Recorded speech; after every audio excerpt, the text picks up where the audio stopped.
পাগলের কিছু উদয় হয়েছে, মিটিং করছে। ডক্টর ইউনূসকে 5 বছর 10 বছর 100 বছর বাঁচবে। আপনার নিজেরা ডক্টর ইউনূস প্রমাণ করেছেন আপনার দল হচ্ছে এনসিপি। আরেকটা লোক আছে যে বাংলাদেশকে বিক্রি করতে চায়।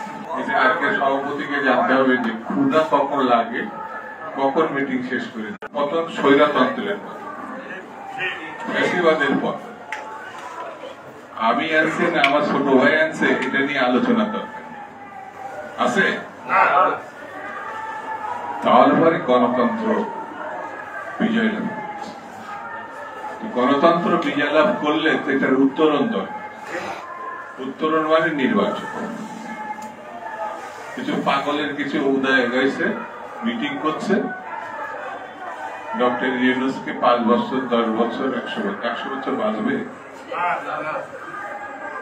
আরে ভাই, হাসিনার যদি আমি পতন ঘটাই তাহলে তো স্বৈরতন্ত্রের পতন হয়েছে, তাহলে তো একটা নির্বাচন, গণতন্ত্রে যেতে হবে। এখন নির্বাচনের কথা বলে যেন মনে হচ্ছে যেন একটা অপরাধ। নির্বাচনে কথা বলতে হবে না, সবকিছু বলতে হবে। স্পষ্ট করে কালকে বিএনপির প্রতিনিধি দল যমুনায় গিয়ে বলে এসেছে সরকারের স্বচ্ছতা এবং নিরপেক্ষ নির্ধারণের জন্য যারা নতুন পার্টি করেছে তাদের কোন প্রতিনিধি এই সরকারে থাকতে পারবে না। 2 জন প্রতিনিধির কথা সরাসরি বলেছে। আপনার দল হচ্ছে এনসিপি। তো বুকের সাহস দেখান।